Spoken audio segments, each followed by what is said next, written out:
Bienvenidos a todos los que estáis. Ahora mismo somos 13, porque uno de ellos es mi móvil con otra cuenta. Entonces, 13 personas, ¿verdad? Escuchando la palabra de Dios. Vamos a por ella, ¿ok? Hechos 27, que es todo el capítulo del 1 al 44. Cuando se decidió que habíamos de navegar para Italia, entregaron a Pablo y a algunos otros presos a un centurión llamado Julio de la compañía Augusta. Y embarcándonos en una nave Adramiátina que iba a tocar los puertos de Asia, zarpamos estando con nosotros Aristarco, macedonio de Tesalónica. Al otro día llegamos a Sidón y Julio, tratando humanamente a Pablo, le permitió que fuese a los amigos para ser atendidos por ellos. Y haciéndonos a la vela, desde allí navegamos a Sotavento en Chipre, porque los vientos eran contrarios. Habiendo atravesado el mar frente a Cilicia y Panfilia, arribamos a Mira, ciudad de Licia. Y hallando allí el centurión una nave alejandrina que zarpaba para Italia, nos embarcó en ella. Navegando muchos días despacio y llegando a duras penas frente a Gnido, porque nos impedía el viento, navegamos a Sotavento de Creta frente a Salmón. Y costeándola con dificultad llegamos a un lugar que llaman Buenos Puertos, cerca del cual estaba la ciudad de Lasea. Y habiendo pasado mucho tiempo y siendo ya peligrosa la navegación, por haber pasado ya el ayuno, Pablo les amonestaba, diciendo: varones, veo que la navegación va a ser con prejuicio y mucha pérdida, no solo del cargamento y de la nave, sino también de nuestras personas. Pero el centurión daba más crédito al piloto y al patrón de la nave que a los que Pablo decía.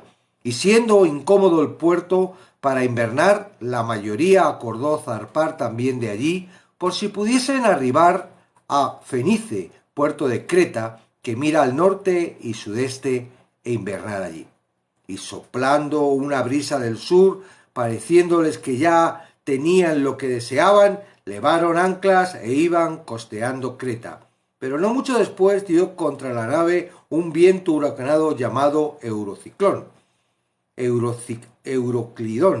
y siendo arrebatada la nave y no pudiendo poner proa al viento, nos abandonamos a él y nos dejamos llevar. Y habiendo corrido a sotaviento de una pequeña isla llamada Clauda, con dificultad pudimos recoger el esquife, y una vez subido a bordo usaron de refuerzos para ceñir la nave, y teniendo temor de dar en la sirte, arriaron las velas y quedaron a la deriva. Pero siendo combatidos por una furiosa tempestad, al siguiente día empezaron a alijar. Y al tercer día, con nuestras propias manos, arrojamos los aparejos de la nave. Y no apareciendo ni sol ni estrellas por muchos días, y acosados por una tempestad no pequeña, ya habíamos perdido toda esperanza de salvarnos. Entonces Pablo, como ya hacía mucho que no comíamos, puesto en pie en medio de ellos, dijo: habría sido por cierto conveniente, oh varones, haberme oído y no zarpar de Creta, tan solo para recibir este prejuicio y pérdida. Pero ahora os exhorto a tener buen ánimo, pues no habrá ninguna pérdida de vida entre nosotros, sino solamente de la nave. Porque esta noche ha estado conmigo el ángel de Dios, de quien soy y a quien sirvo, diciendo: Pablo, no temas, es necesario que comparezcas ante el César, y he aquí, Dios te ha concedido todos los que navegan contigo. Por tanto, oh varones, tened buen ánimo, porque yo confío en Dios, que será así como se me ha dicho. Con todo, es necesario que demos en alguna isla.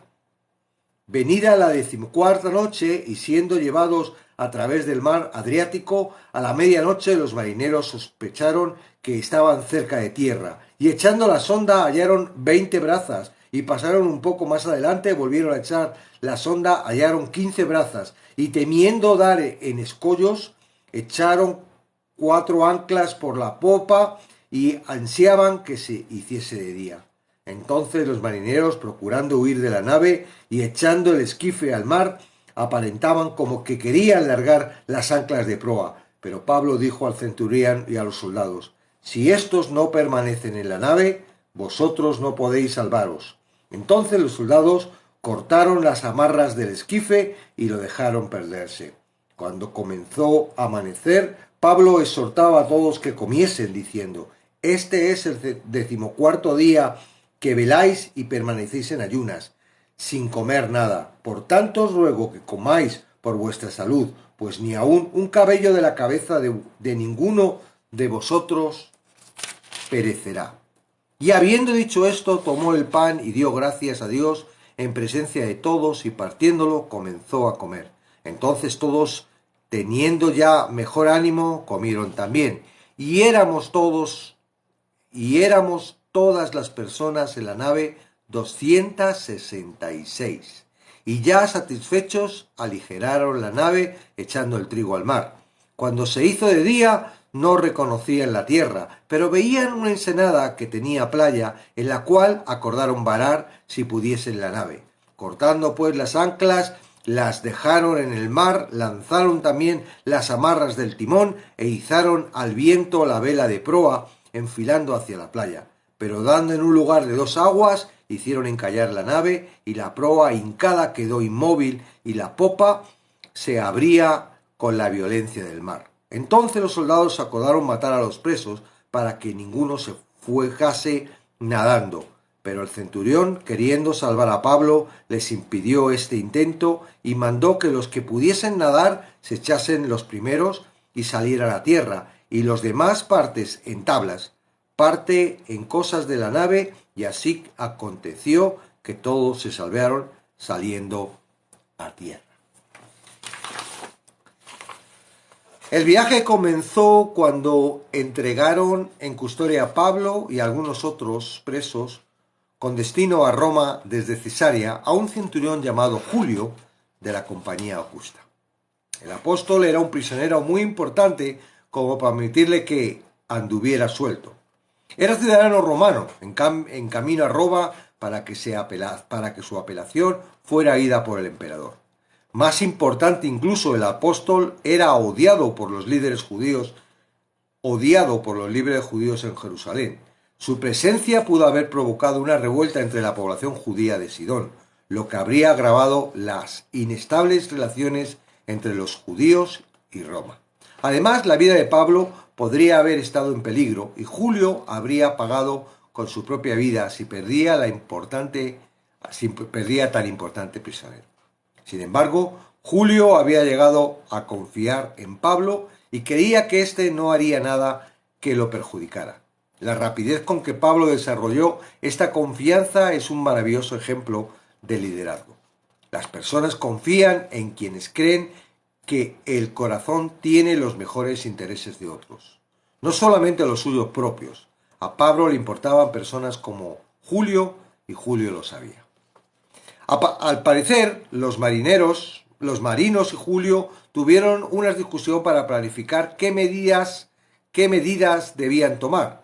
A Pablo, viajero experimentado, le permitieron hablar. En la reunión, Pablo les amonestaba diciendo: varones, veo que la navegación va a ser con perjuicio y mucha pérdida, no solo del cargamento y de la nave, sino también de nuestras personas.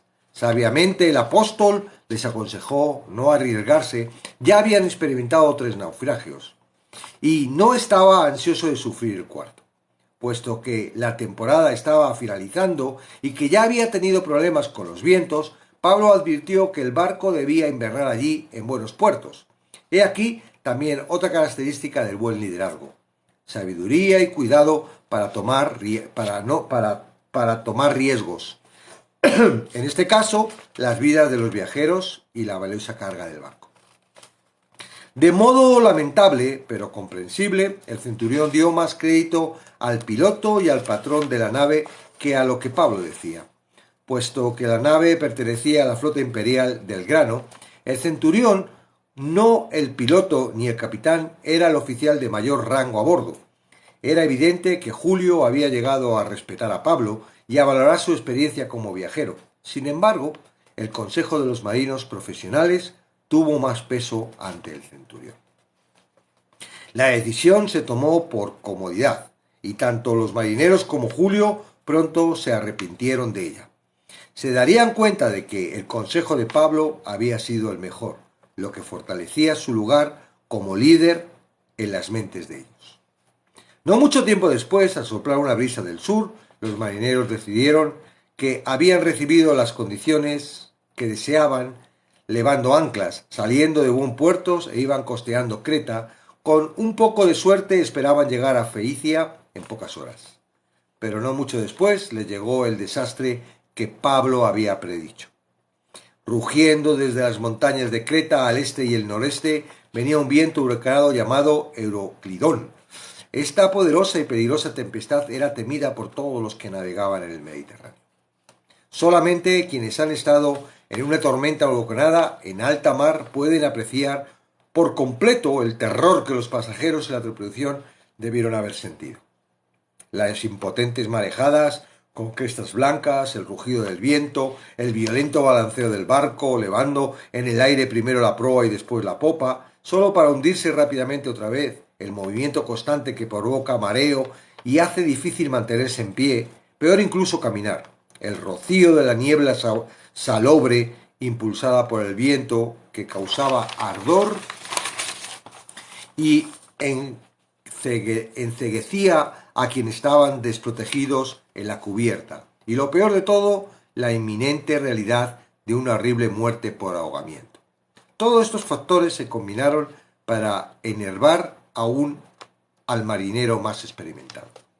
Fue en este tenebroso momento que las habilidades de liderazgo de Pablo brillaron con más intensidad.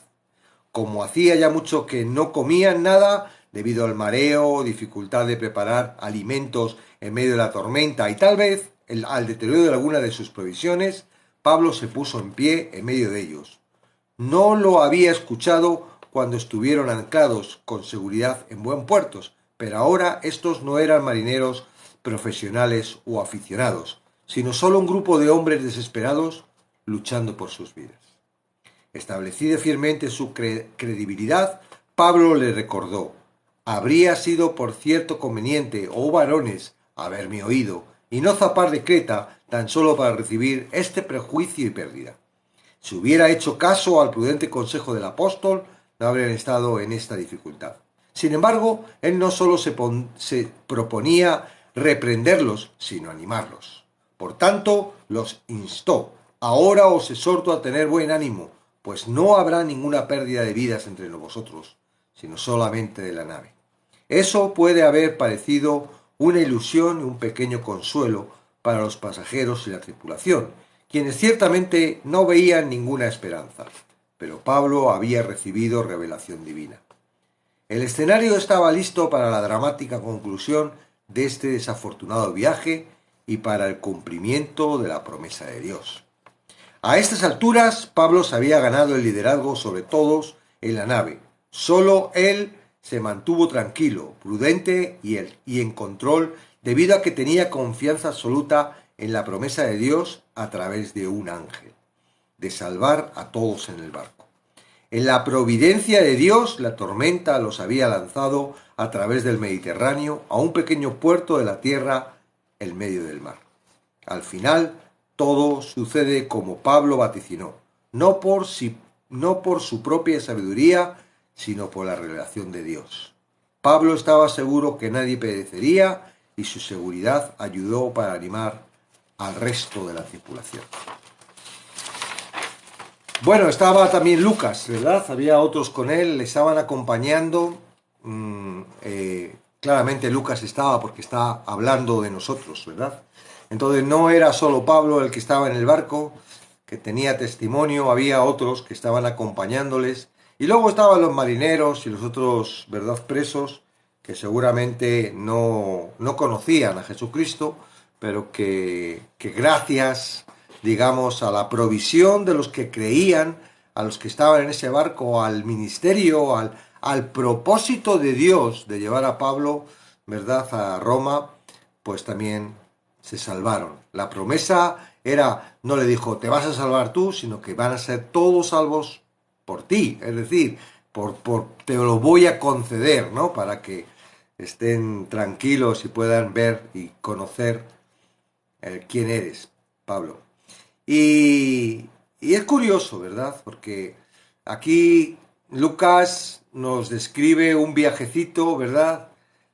Que era un poco largo, ¿eh? No sé, ¿cuánto hemos tardado en leer el capítulo, ¿verdad? Él estuvo ahí, porque el propósito en sí no era el viajecito, había otro propósito. Por eso, si no, Pablo podría perfectamente haber escrito una novela con este viaje y haber puesto cada una de las dificultades y sentimientos, ¿verdad? Y cosas que hubieran pasado en el barco, pues de un sitio, desde ahí hasta donde ya hemos llegado, pues eran un montón de días, ¿eh? Un montón de días, un montón de noches, un montón de sensaciones, ¿no? Y que Pablo, o sea, que Lucas los pasa de largo porque en realidad no nos interesa. Lo que nos interesa es que Pablo está yendo hacia Roma porque era el propósito de Dios que Pablo diera testimonio en Roma. Y eso era lo que le había dicho a Pablo y Pablo iba para allá y todos los demás estaban cumpliendo la orden de Dios. Ahora, uno cumple las normas, ¿verdad? Las órdenes de Dios, pero a veces las hace a su antojo. Y esto es lo que estaba pasando con el Julio, el centurión que estaba llevando a Pablo. Le hubiera ido bien, ¿no? Si Julio hubiera escuchado a Pablo en vez de escuchar su corazón y escuchar a los listos, a los sabios, a los inteligentes. Mira, no hay sabiduría por mucho que tú puedas entender del mar, de navegación, que nadie es más sabio que Dios. Y Pablo tenía a Dios. Y no era por él, sino era por Dios. Y la sabiduría que llevaba de Pablo era de Dios, ¿verdad? No es la nuestra, porque estamos aprendiendo y estamos aún en un proceso de confianza, de vivir en la sabiduría de Dios. La mayoría de las veces caminamos bajo nuestra sabiduría, porque todavía andamos en esa naturaleza antigua de querer pensar y de querer razonar con nuestra propia mente. Entonces, pero Pablo aquí ya era un hombre muy experimentado, ya sabía perfectamente que iba para allá y que allí en Roma ya no iba a volver. Aunque tenía miras de decir, pues a lo mejor desde ahí puedo llegar a España y puedo llegar a otros sitios, ¿verdad? Y a conquistar. Pero ya Pablo ya era muy experimentado, ya sabía y le hubiera habido bien a Julio haber dicho, oye, mira, vamos a hacer caso a este. Pero eso sucede, ¿verdad? Eso sucede, no nos hacen caso. No nos hacen caso porque creen que es nuestra sabiduría la que nos dirige y no entienden que es la sabiduría de Dios. Entonces, os viene bien, digo, y a mí también, confiar y hacer caso en las personas que son siervos de Dios y que están viviendo para el propósito de Dios, más que a los expertos, ¿verdad? A los que vienen aquí diciendo, wow, los estudios que tengo, No, eso no tiene nada que ver, no tiene nada que ver con el Espíritu Santo. El Espíritu Santo no nos hace estudiar para que sepamos, es el Espíritu Santo el que nos guía y el que nos lleva. Si nos esforzamos es en la gracia. Si nos esforzamos es en poder retener nuestro corazón y nuestros pensamientos para que sea Él que realmente nos dirija. Entonces, digo, eso era así.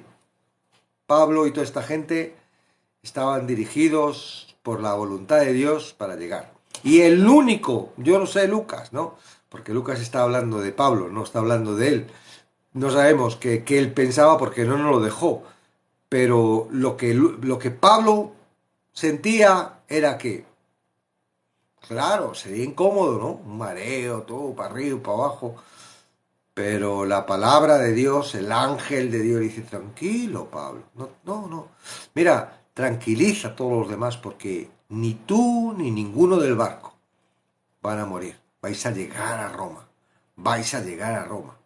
Entonces, ¿dónde sale la confianza, verdad? Claro, todos queremos, ¿verdad? Como Pablo, en el momento de dificultad, en el momento de temor, en el momento de la angustia, que se nos aparezca un ángel. Os recuerdo de que Pablo no tenía la Biblia. Sí tenía los textos del Antiguo Testamento y entre comillas, porque en aquella época los pergaminos y los libros eran costosísimos. Y él había estado en contacto y había estado estudiando con ellos, pero no creo que en el barco los llevara. ¿Verdad? Ahí la mochila con todos los pergaminos del Antiguo Testamento. El Nuevo Testamento se estaba construyendo a través de la vida de Pablo. Y por eso Pablo tuvo que pasar lo que pasó. Y por eso Pablo luego en sus cartas, ¿verdad? Muchas de las cartas, Colosenses, Tesalonicenses, Tito, ¿verdad? Se escriben en Roma después de todas estas aventuras, de todas estas experiencias, de tener esta sensación de seguridad solo en Cristo.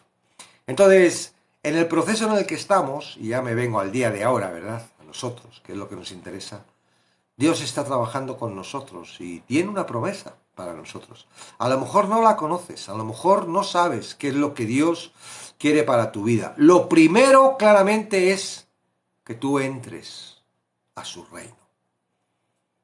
Y mañana vamos a hablar de esto. ¿Conoces el camino de salvación? Porque hay dos caminos. Y no es que, ¿verdad?, nos han tomado el pelo diciendo el camino estrecho es el que lleva a Dios, el camino ancho es los que están todos los impios. Mentira, mentira, mentira. Ese camino ancho es un camino que coloca Satanás engañosamente para que los cristianos crean que van al cielo. La puerta ancha tiene un cartel arriba que pone entrada al cielo. Pero es mentira. Entonces, y lo vamos a ver mañana y lo vamos a analizar para que te des cuenta de que no, tú puedes estar caminando en un camino ancho. Sí, tú puedes estar caminando en un camino ancho, creyendo que vas al cielo, creyendo que vas a entrar al cielo con todas tus maletas, con todos tus logros, con todas tus cosas, y la puerta es un poco estrecha. No vas a entrar por ahí. Necesitas una puerta ancha para entrar por todos esos sitios. Entonces, todo eso mañana, ¿vale? Os dejo la sensación, pero por eso os digo que lo primero que quiere Dios, lo primero que quiere Dios para tu vida, es que realmente el sacrificio de Cristo te sirva. Pero no para que tú vayas por el camino ancho, creyendo que por lo que ha hecho Jesucristo vas a ir al cielo. Que esa es la mentira de Satanás. No, te sirva para que tú entres por esa puerta estrecha. Sí, esa puerta estrecha. Y después el camino es angosto. Es que es muy distinto lo que nos han dicho, ¿verdad? Parece como que hay un camino angosto que va a la puerta estrecha. No, no, no. La puerta es Cristo y tú entras. Y a partir de ahí, el camino es con Cristo. Cristo no está contigo antes de la puerta, porque Él es la puerta. Hay muchos que quieren pasar, ¿verdad?, por la tapia, no quieren pasar por la puerta. Hay muchos que llegan a la puerta y dicen, ¡uy, qué estrecha! No, no quiero caminar por este camino. Y se van al camino ancho. Y bueno, todo esto lo vamos a ver mañana, ¿ok? Entonces, lo primero que Dios quiere en tu vida es que tú entres y que empieces a caminar. Mientras que estás en la tierra, no estás en la tierra. Bueno, estás en la tierra, no eres del mundo, ¿verdad? Pero estás en el mundo, pero ya perteneces al reino. Pero para eso hay que entrar por esa puerta estrecha. Entonces, lo primero, eso. Y después, que camines por ese camino estrecho. Claro que es angosto. Claro que es angosto. Claro, queremos suavizarlo, ¿verdad? Porque el evangelio light, el evangelio de la seguridad, el evangelio fácil, todos nos salvamos, wow, esto es mentira. Eso es una mentira gorda de Satanás. Muchos son los llamados, pocos los escogidos. Y cuando Jesús habla, te estoy haciendo un poco de spoiler de mañana, pero me sirve para lo que quiero decirte ahora. Cuando Jesús llama manada pequeña, la palabra que utiliza para pequeña es una palabra en griego que tiene que ver con micrón, muy pequeño. Ahora, ¿quieres pertenecer a esa manada pequeña? ¿Quieres pertenecer a esa manada pequeña? Él quiere que tú pertenezcas.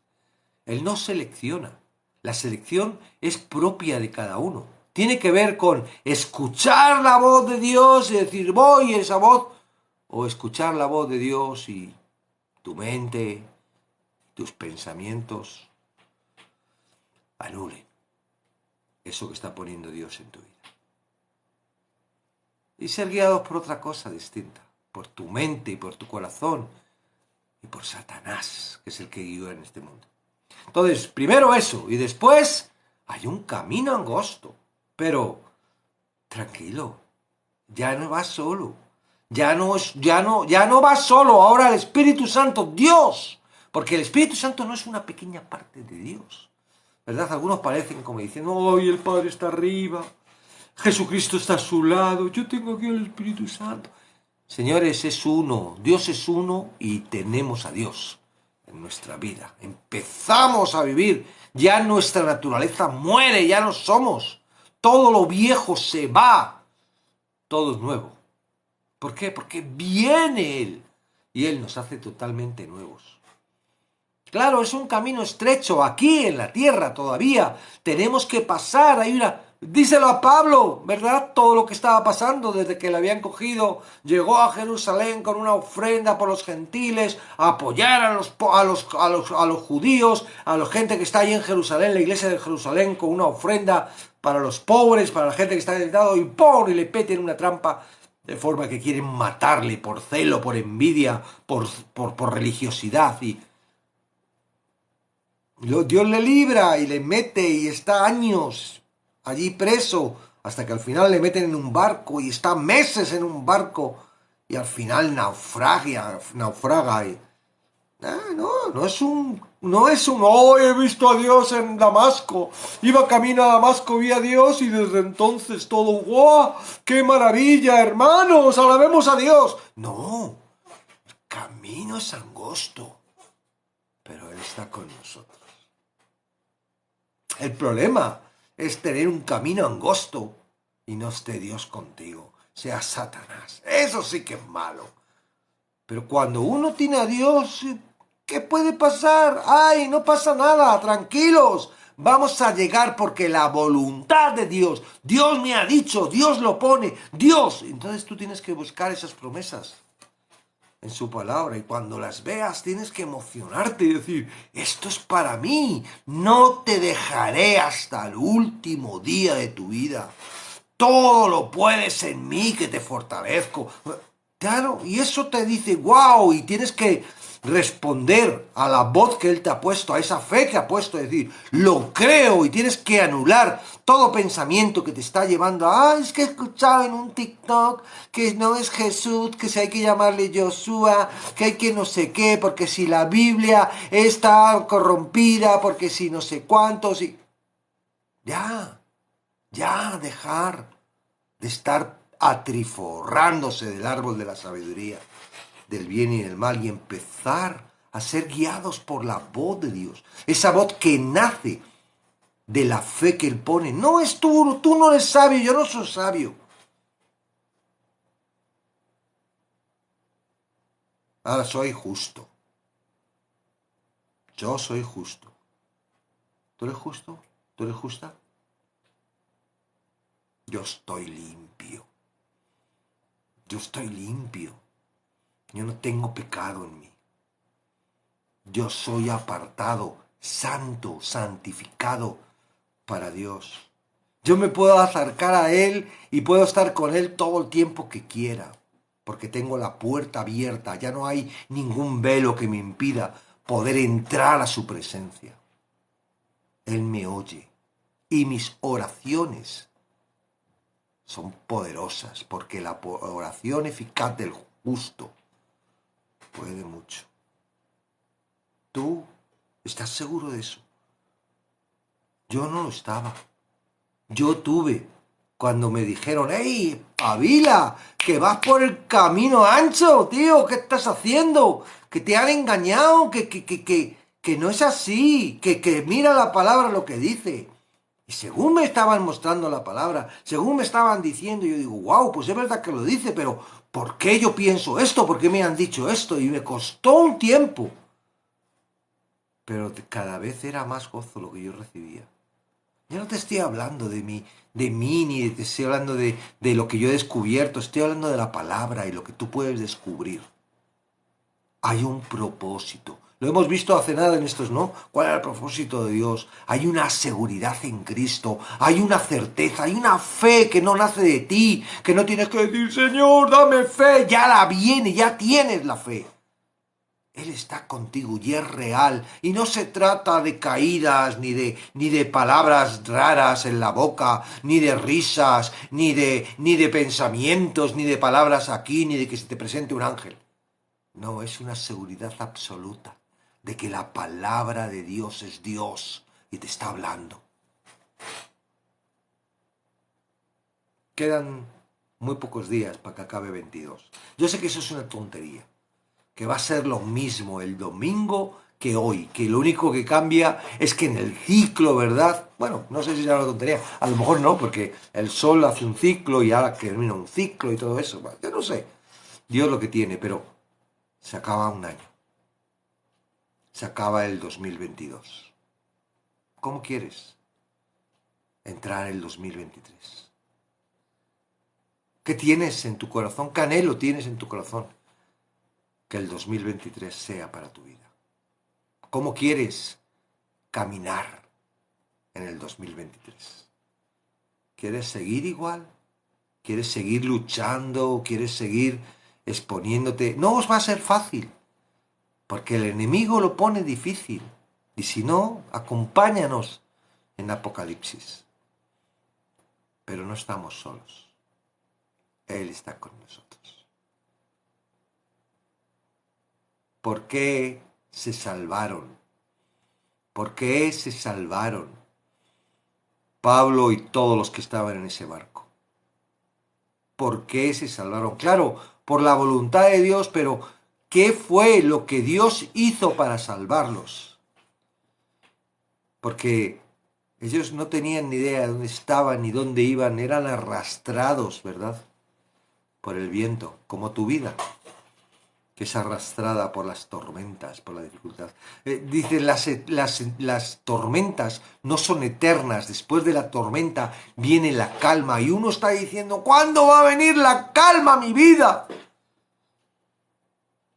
Cuando creas. Porque muchas tormentas son para llevarte a un sitio seguro. ¿De qué te sirve no tener tormentas y seguir caminando por un sitio, verdad? Que crees que vas a ir al cielo y donde vas a llegar es al infierno. La puerta grande es el final de un camino.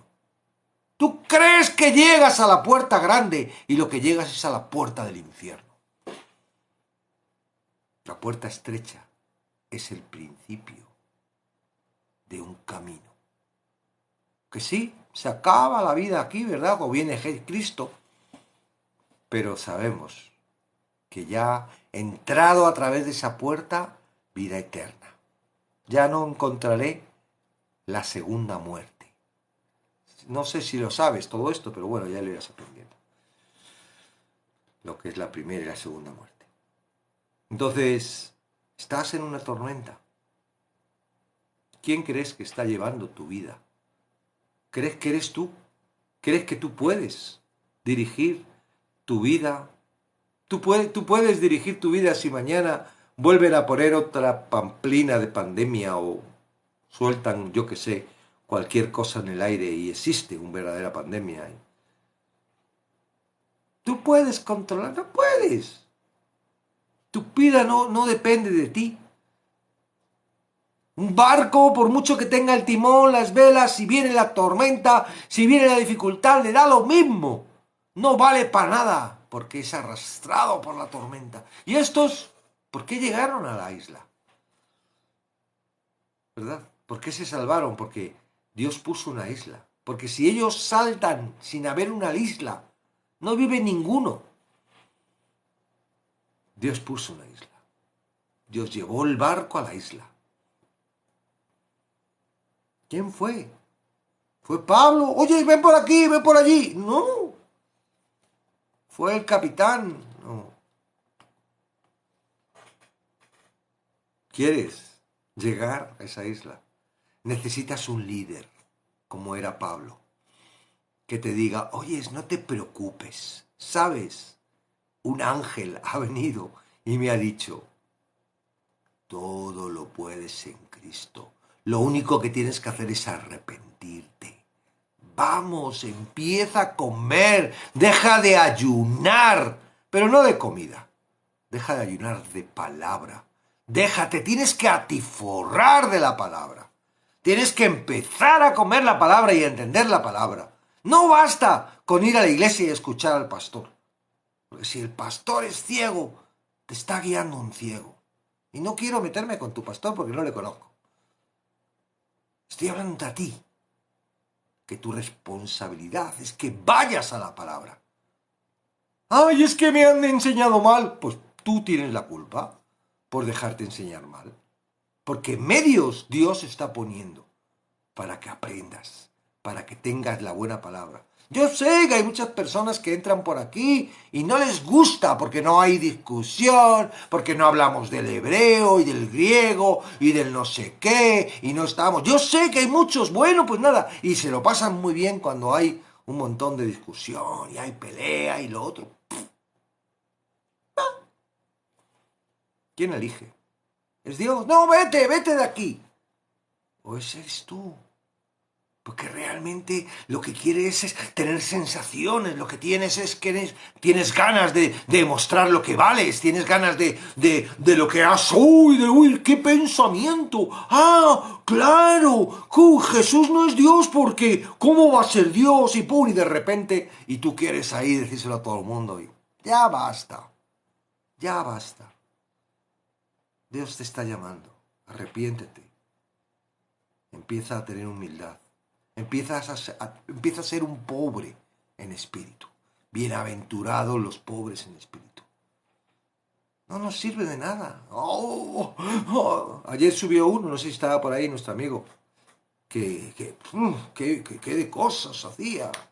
Y cuántos países había ido, y en el autobús, y... Muy bien, fantástico, increíble. ¿Era de Dios o era de quién? A mí no me importa. Vamos a ver, yo quiero ver a todas esas personas. ¿Qué están haciendo ahora? De nada me sirve que un hombre se caiga de espalda y se tire 3 días inconsciente. No me sirve de nada. Si no ha entrado por la puerta estrecha. No me sirve. A mí no es que me sirva, pero estoy hablando como si lo estuviera diciendo Dios, ¿no? No sirve de nada. ¿Qué te crees, que Satanás no puede tirarte? ¿Qué te crees, que Satanás no puede... Si Satanás se puede disfrazar de ángel de luz. ¿Qué te crees, que Satanás no te pone palabras en tu boca? Más que el Espíritu Santo te pueda garantizar. Eso certifica. Certifica tu seguridad. Certifica que sabes quién es tu Señor. Sabes quién eres. Sabes tu misión. Y sabes que no hay nada en este mundo que te lo pueda arrebatar. Porque te lo ha dado. No lo has conseguido.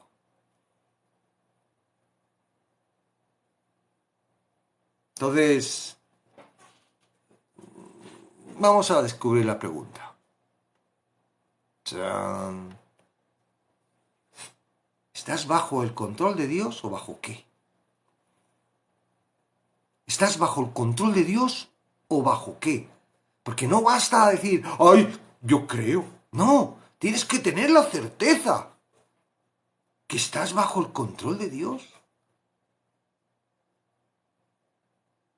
¿Tienes la seguridad de que Dios dirige toda tu vida? ¿O estás creyendo que es tu carrera, es tu trabajo, es tu salud, es... ¿Qué podía hacer Pablo? Preso, en un barco, con tormenta, en contra de lo que le ha dicho. Digo, mejor no salgamos. Mira que esto es complicado, que yo he navegado mucho, que estos vientos por aquí en esta época son chungos, que la gente no sale, que mejor que no salgamos. ¿Qué puede hacer Pablo?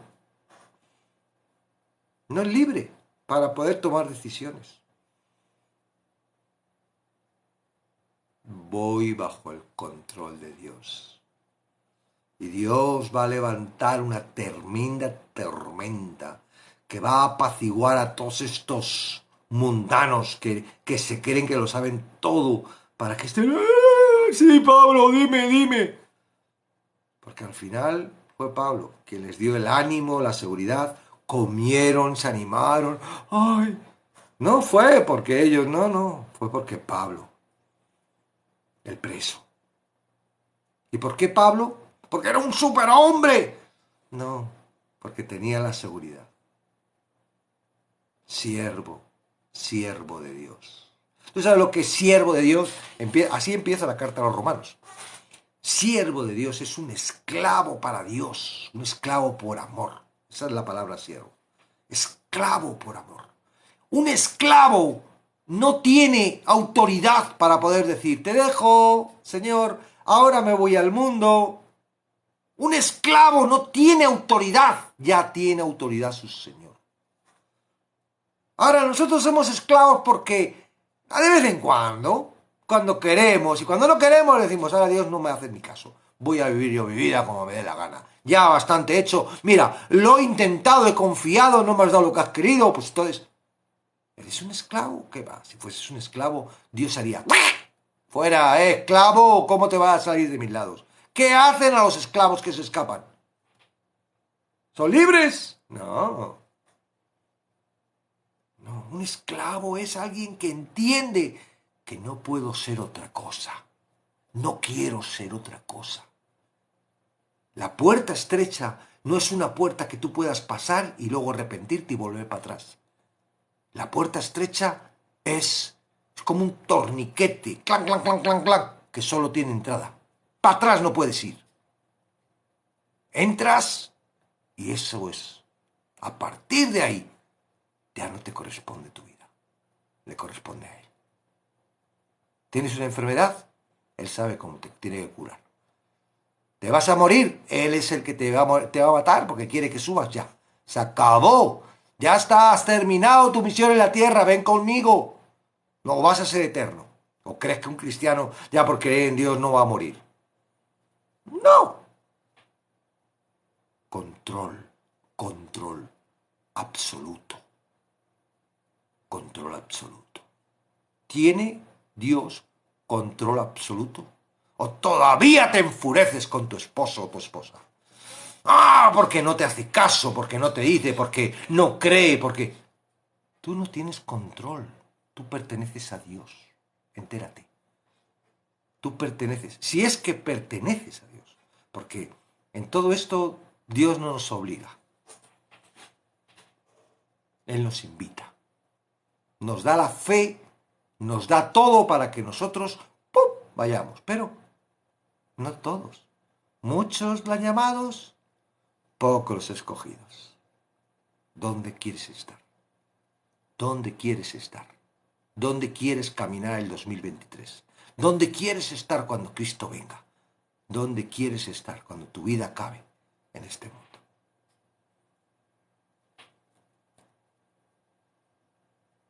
¿Tú te puedes imaginar a Pablo en el barco? Incómodo, muy incómodo. Dios me ha dicho que voy a Roma. Qué incómodo es cuando dices, voy a terminar aquí, me voy a ahogar, no tengo posibilidad, porque ya no puedes hacer nada. ¿Verdad? Los apóstoles les dijo Dios, vamos, pasemos al otro lado, Jesús. Pasemos al otro lado y se montan. Y Jesús dice que estaba durmiendo. Y que ellos estaban ahí luchando con una tremenda tempestad. En un lago, ahí, en el lago de... Y Jesús, ya cuando no pudieron más, ya cuando vieron que estaban desesperados, vamos a morir, no podemos, lo hemos hecho con nuestras fuerzas. Experimentados, marineros experimentados, eran pescadores. Que Jesús, ¿qué sabía? No era pescador, pero algo sabían ellos, algo habían visto el poder. Que nos ayude Él. Señor, ayúdenos, que morimos. Vamos a ver, chicos, ¿cómo vamos a morir? Es que no habéis leído las Escrituras. Esto no se acaba aquí. Esto no se acaba aquí. ¿En dónde está puesta vuestra confianza? Seguís teniendo el control vosotros, no habéis permitido. Por eso les dijo, hombres de poca fe. ¿Por qué? Porque no estaban agarrados a Cristo, estaban agarrados a su fe, y la fe humana no es fe, eso es, yo qué sé lo que es. Entonces no es fe, entonces estamos agarrados a lo que sabemos, lo que nos esforzamos, lo que... Y eso no es fe, por eso tienes tanto pesar, por eso te duele tanto, por eso estás tan mal, porque no puedes dirigir tu vida con tu fuerza. Tú pensabas, claro, tú piensas, wow, oye, no, si tuviera unos cuantos millones en el banco, seguro que podría. Eso es lo que piensan los ricos. Por eso es tan difícil que un rico entre en el reino de los cielos. Pero es un error, porque los ricos se enferman, los ricos mueren y los ricos van al infierno. No, porque tengan dinero, pueden comprar el cielo. Es un estorbo para ellos. Entonces, tú no creas que porque te toca la lotería o te toca, vas a acabar con tus problemas. Eso es mentira. Eso es una mentira de Satanás para que estés confiando en el dinero más que en Dios. Tus problemas se acaban cuando dejas el control de tu vida a Dios. Cuando dejas el control de tu vida a Dios. ¿Cómo se hace eso? Porque lo he intentado muchas veces. Y yo también lo había intentado muchas veces. Ahí está la misericordia de Dios. Él te da la capacidad. Pero para eso primero tienes que saber cuál es el Evangelio. Y el Evangelio está, la noticia, la buena noticia, está un poco corrompido. Está manipulado.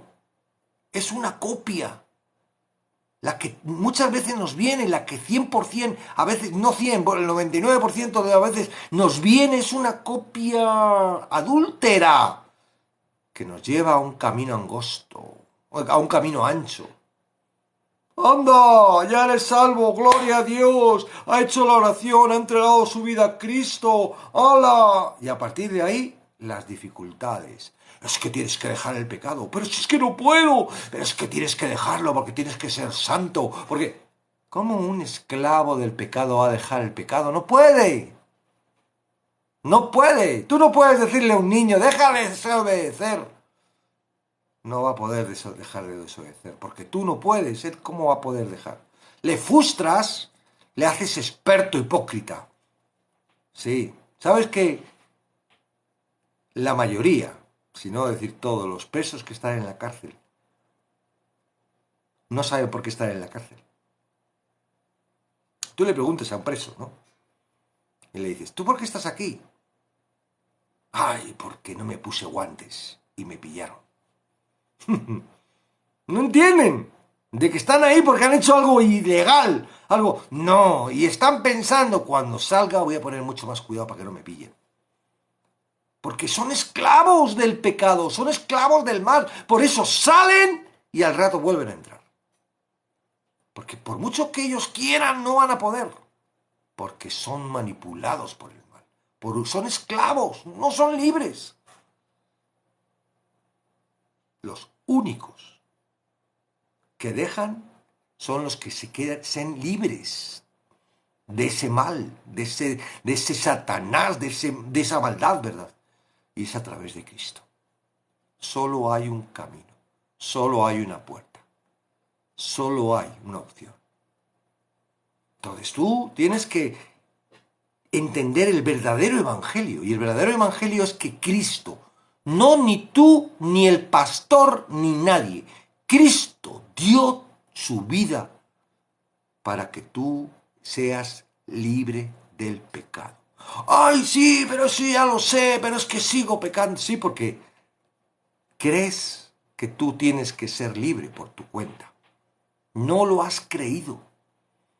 No has creído que Jesucristo te libera.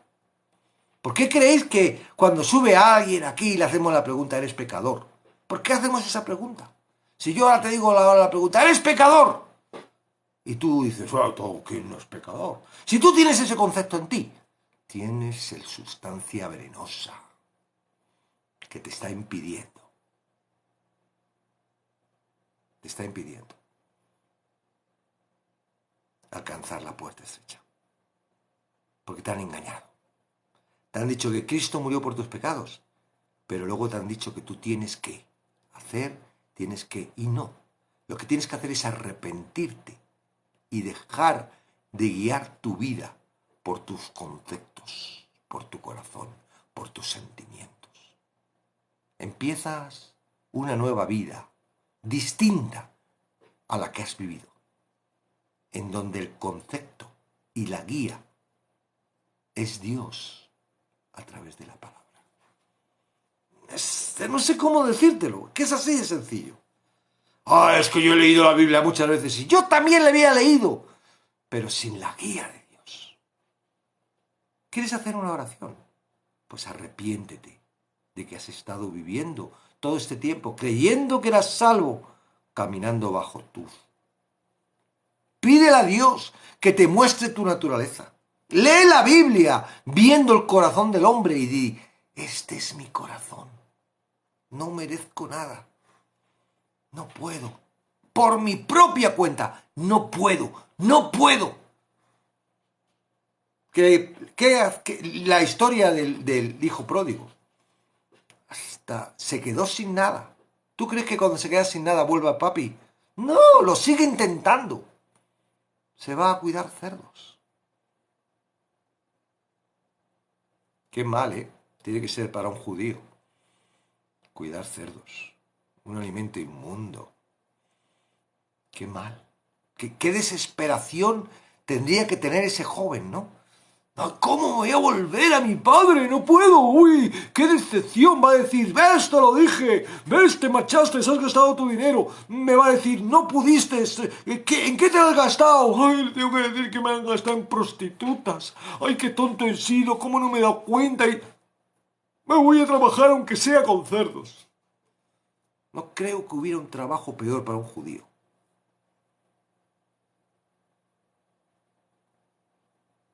¿Qué tiene que ver, Richie, el hijo pródigo? Porque el hijo pródigo es una historia que Jesús coloca para mostrar lo que es el verdadero arrepentimiento.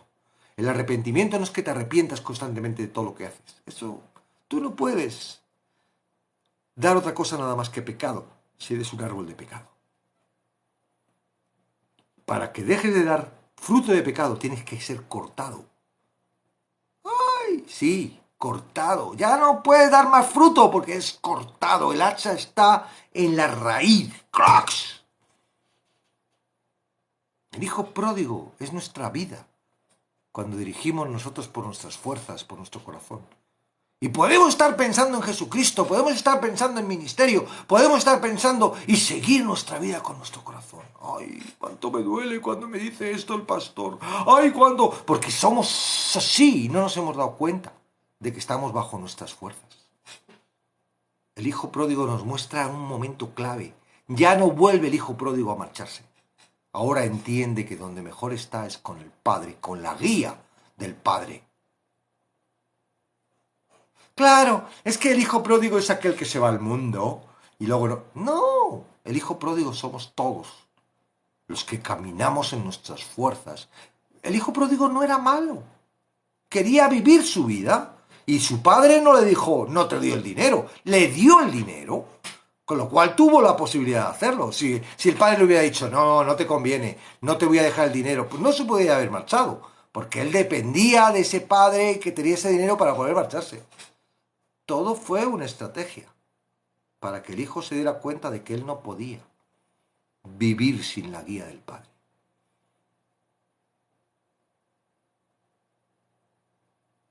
¿Y tú qué eres? Dos pueblos en uno. En Jesucristo se juntan. A lo mejor eres gentil, pero a través de Cristo...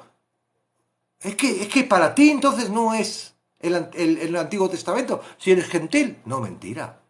Un solo Dios unió dos pueblos. El elegido para llevar la palabra para que naciera Jesús y el otro, que es todo lo demás. Tú eres del pueblo de Dios. O tú no eres del pueblo de Dios. O tú eres distinto. Una cosa es los judíos y los que creen en Jesús, que son judíos, y otros son los gentiles. No, mira, tú ya eres del pueblo de Dios. Dios se ha unido. Ahora ya no estamos con tonterías, Ricky, de que si es para los de Israel, si es para... Y mira, ¿a quién se lo dijo? Claro, entonces vamos a anular todos los evangelios, porque Jesús habló a los judíos, bueno, aunque hay algunos gentiles, ¿verdad? Que les dijo que tenían más fe que ninguno de ellos. No, no te dejes manipular. No te dejes manipular por los pensamientos. Ricky, sube, por favor. Sube, Ricky. ¿Puedes subir? Sube, Ricky. Te voy a... A ver si puedes subir. Espera. A lo mejor es que no puedes subir. No, no puedes. Ah, sí, sí puedes subir. Por favor, sube. Y dínoslo así a la voz. No puedo, no puedes. Entonces, mira, Ricky, mira, no puedes subir, no sigas escribiendo. Estás muy confundido. Vas por un camino muy ancho a una puerta de perdición. Olvídate, olvídate. Te lo digo, o sea, el concepto de las 4 o 5 cositas que has puesto ahí en el chat, olvídate. Tienes que revisar tu hermenéutica, ¿vale? Revisa tu hermenéutica. Vas dirigido con un concepto claro y definido. Yo no sé si serás judío o qué serás, pero si no puedes subir, Richie, a través del chat no vas a poder llegar a la conclusión que quieres llegar. ¿Amén? Entonces, ¿estás bajo el control de Dios? ¿Estás bajo el control de Dios? No sé, yo he dicho, como no sabemos quién eres, que es muy fácil escribir ahí cosas y estoy preocupado por ti, no por mí. Así que no te creas que lo hago para nada personal para mí. No, lo hago más por ti. Lo hago más por ti. Y me hubiera gustado, a lo mejor, que en mis 22 años me hubieran enfrentado, mucho antes. No haber esperado tanto tiempo, pero bueno, Dios tiene el propósito, ¿verdad? A lo mejor el propósito de Dios es que hoy te encuentres con nosotros.